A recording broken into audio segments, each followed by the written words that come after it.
Siapa yang tidak menginginkan kisah cinta yang indah, di mana hati kita dan hati orang yang kita cintai berpadu menjadi satu. Namun, terlalu sering, kisah ini berakhir dalam friendzone, di mana perasaan cinta kita tidak dibalas sepenuhnya. Jangan khawatir, karena di balik kata-kata friendzone, tersembunyi rahasia-rahasia yang akan membantu Anda melampaui batas teman dan meraih hati si dia.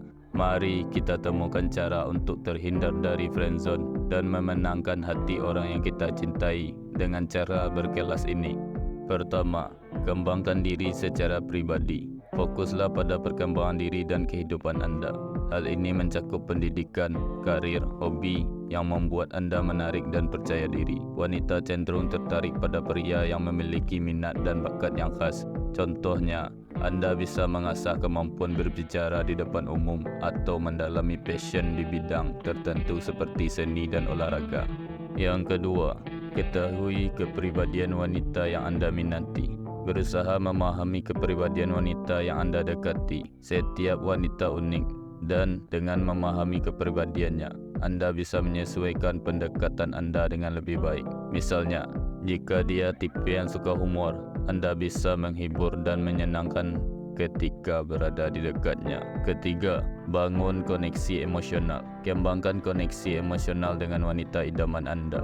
Dengan mendengarkan secara aktif dan memahami perasaan dan pikirannya, Anda memperkuat ikatan emosional. Sebagai contoh, tanyakan tentang perasaan atau pengalaman penting dalam hidupnya dan berikan dukungan serta empati ketika dia membutuhkannya. Yang keempat, tunjukkan ketertarikan secara jelas. Ketika Anda tertarik pada seseorang, penting untuk menunjukkannya dengan jelas. Jangan biarkan ketertarikan Anda tersembunyi di balik pertemanan saja.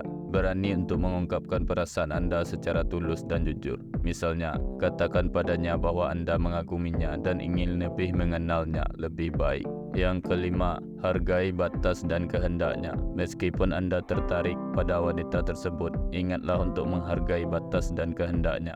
Jangan memaksakan diri untuk melakukan sesuatu yang membuatnya tidak nyaman. Prinsip Pareto dalam hal ini adalah memberikan kesan positif sejak awal dengan usaha yang proporsional dan menghargai perasaan serta keputusannya. Ingat bahwa setiap orang adalah individu dengan keinginan dan preferensi masing-masing. Meskipun prinsip Pareto memberikan fokus pada 20% usaha yang paling efektif, Anda harus tetap bersikap sabar dan tidak terburu-buru. Kesabaran dan komunikasi yang baik adalah kunci dalam membina hubungan yang kokoh dan saling mendukung. Semoga tips ini dapat membantu Anda dalam mencapai hubungan yang lebih baik dan bermakna dengan wanita yang Anda impikan.